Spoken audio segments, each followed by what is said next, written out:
and where they were not. But on the Hargrove estate in Beaufort County, South Carolina, there was one man who seemed to exist outside those rules entirely. One man who moved through the night like a shadow that belonged to no one. One man the overseers allowed to walk the property after dark without question, without escort, without explanation. His name was Elias. And for 11 years, not a single soul on that plantation truly understood why he was given that freedom. Not until the summer of 1859, when a ledger was found buried beneath the floorboards of the main house, and everything that had seemed like privilege revealed itself to be something far more sinister. Before we continue with the story of Elias and the Hargrove estate, if you're new here, consider subscribing and hitting the notification bell so you never miss a story like this one. We'd also love to know, from which state or city are you listening right now? Drop it in the comments. Now, let's go back to Beaufort County, to a night that never should have been forgotten. Beaufort County in the late 1840s was a world unto itself. Bordered by salt marshes and rivers that moved like dark glass under the Carolina sun, it was one of the wealthiest regions in the entire American South. Not because of its soil alone, but because of what had been built upon it across generations of forced labor. Sea Island cotton grew there in long, pale rows that stretched to the horizon, and the men who owned those fields had names that appeared in newspapers from Charleston to Washington with the confidence of people who believed their position in the world was permanent. The Hargrove family was among the oldest and most established in the county. Their estate, some 400 acres of cultivated land, plus a tract of forested marsh, had been in the family since 1791. When Thomas Hargrove's grandfather had obtained a land grant following the Revolutionary War. By the time the 1840s arrived, the Hargroves were not merely landowners, they were a kind of institution.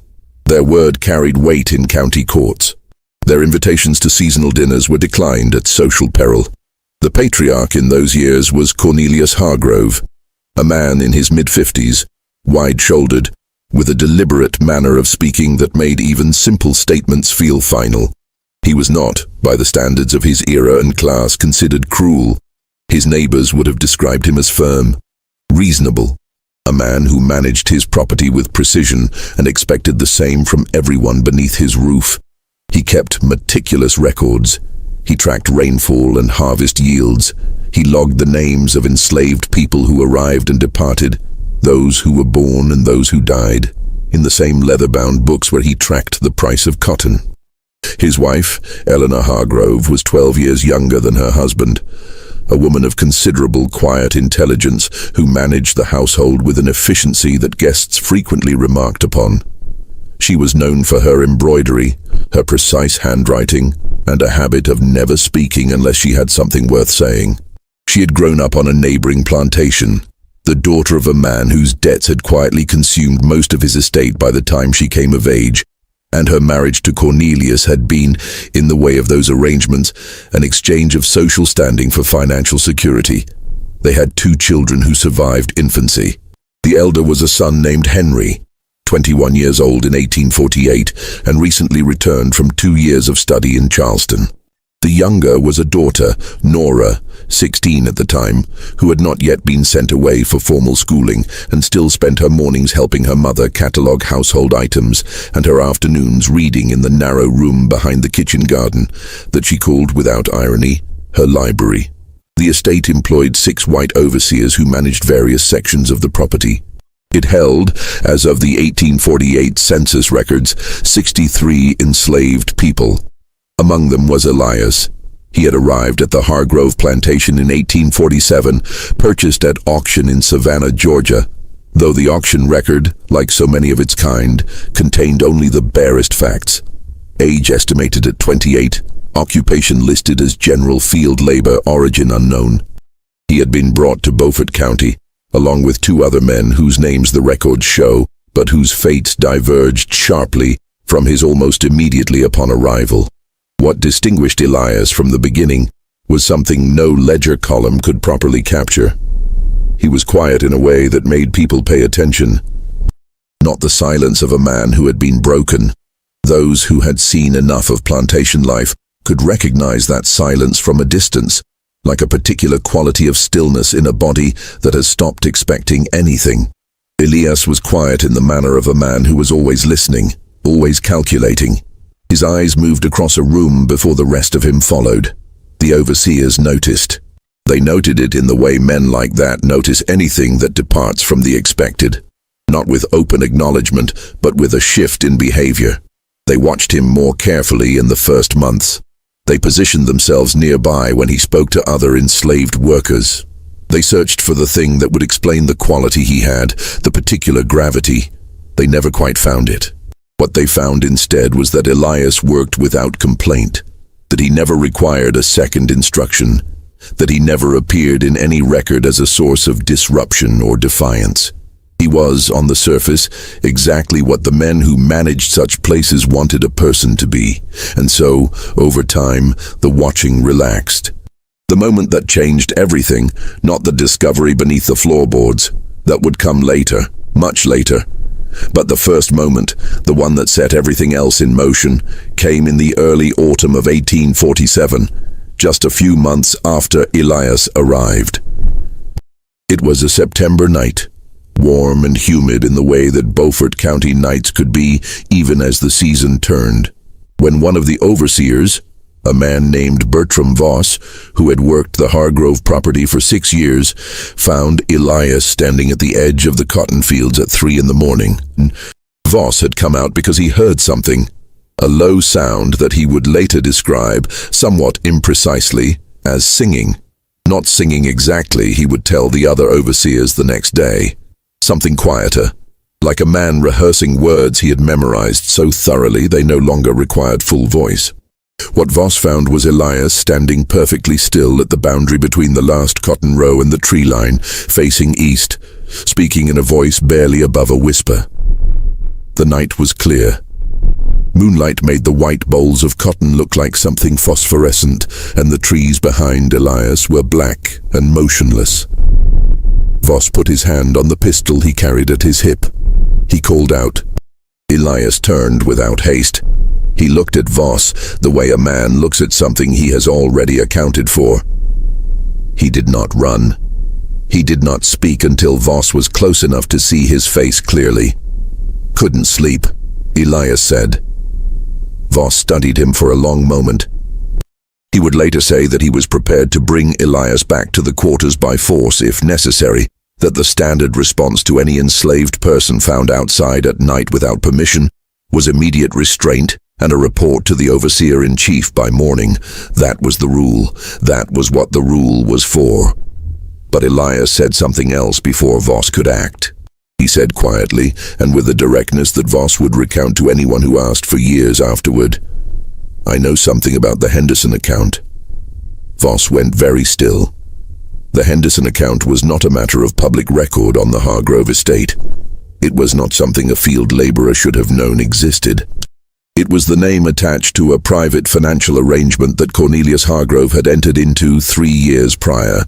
An arrangement that involved a competitor's stolen crop yields, falsified correspondence, and a sum of money that had changed hands in ways that several people in Beaufort County's mercantile community would have found highly irregular.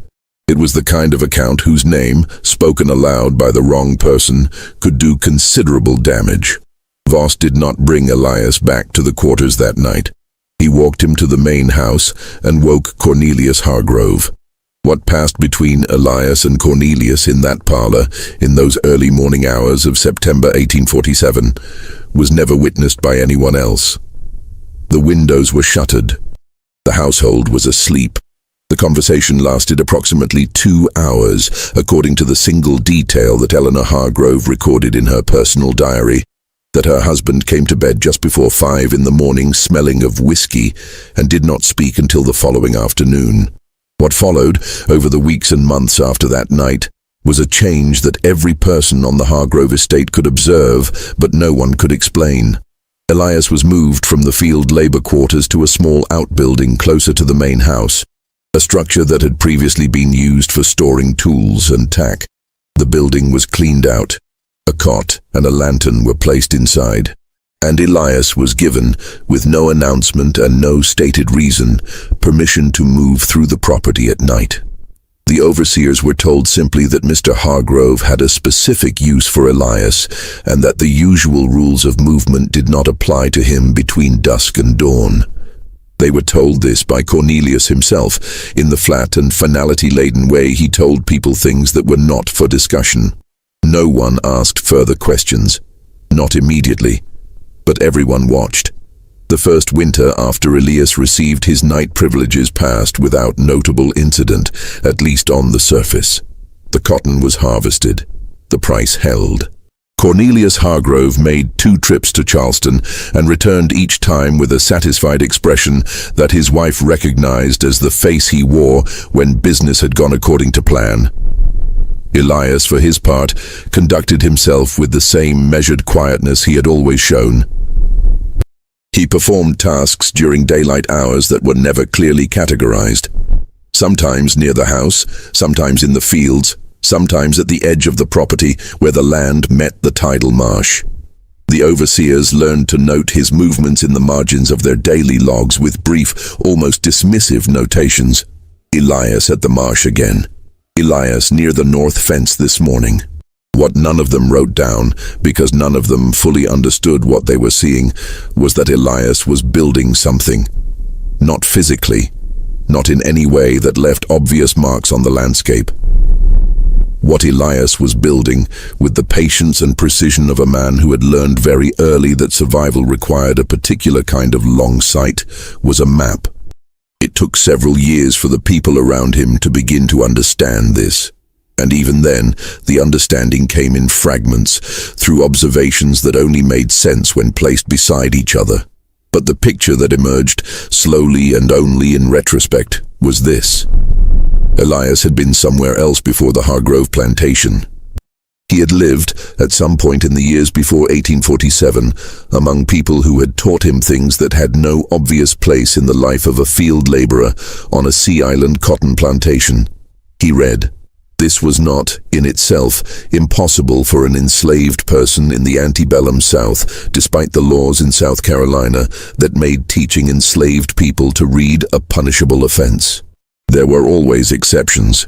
House servants who had been taught by sympathetic families, men who had worked in cities where the lines were more permeable, individuals who had taught themselves through fragments and determination. But Elias did not merely read with the labored concentration of someone who had pieced the skill together in stolen moments. He read the way a person reads when they have been doing it for years, fluidly, with retention. Nora Hargrove was the first person in the household to discover this, and she was 16 when it happened, which meant she understood almost immediately that she should not tell her father.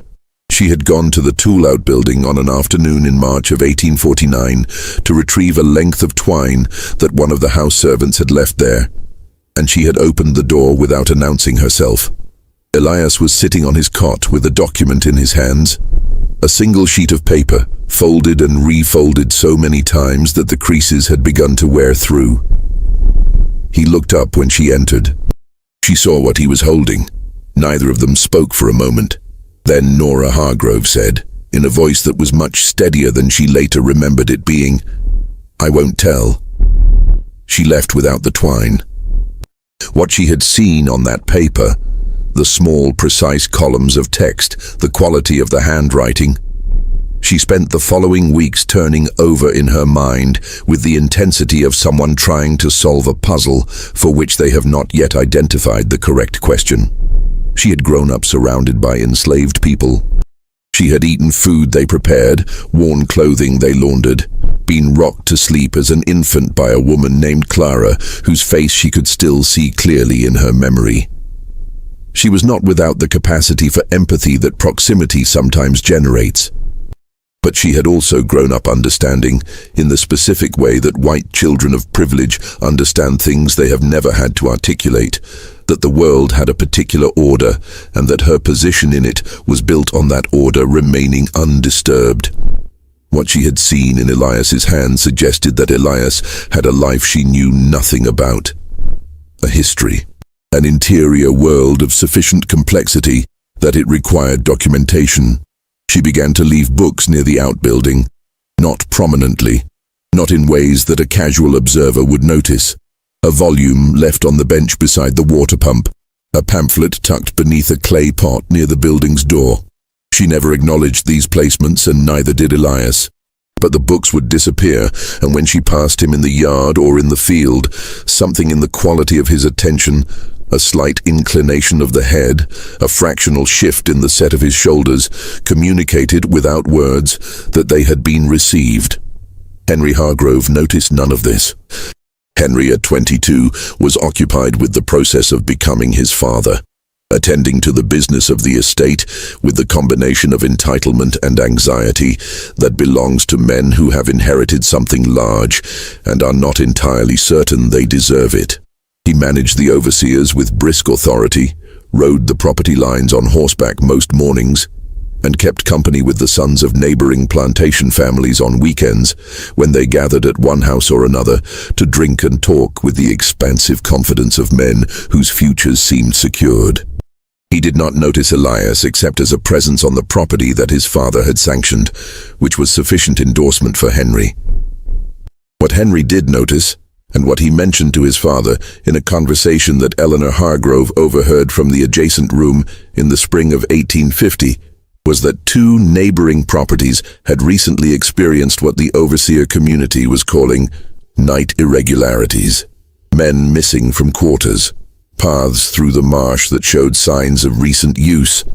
One instance, on the Davenport farm 8 miles north, of a fire in a storage barn whose origin was never formally explained. Cornelius Hargrove listened to his son's recitation of these incidents in silence. Then he said, and Eleanor would write this down in her diary that night, almost verbatim, "That is not our concern. Our people are accounted for." Henry accepted this without comment. Eleanor sat in the adjacent room and listened to her husband's certainty and thought about the fact that she had begun over the past year to wonder about Elias herself. By 1852, Elias had been walking the Hargrove property at night for 5 years. The habit of the overseers toward him had settled into something that resembled routine, a resigned acknowledgement of an arrangement none of them had created and none of them quite understood. They logged his nighttime presence in the margins of their books and did not interfere. Bertram Voss, who had been the one to find him that first night at the field's edge, had developed a habit of simply turning away when he spotted Elias in the dark, and had never fully articulated, even to himself, whether this was compliance, avoidance, or something closer to unease. The other enslaved people on the property were more complicated in their relationship to him. There were those who regarded Elias with open suspicion. The latitude he had been given, the freedom of movement, the separate housing, the undefined relationship with the master of the estate was, by any measure, irregular, and in places where survival depended on understanding every variation in the social landscape, the irregular was not generally a source of comfort. There were whispers that Elias was an informant, that his nighttime walks were a kind of surveilling, that the permission he had been given was conditional on his reporting what he heard, what was said in the quarters after dark, what plans or grievances circulated among the men and women who had no other private hours. There were others who thought differently.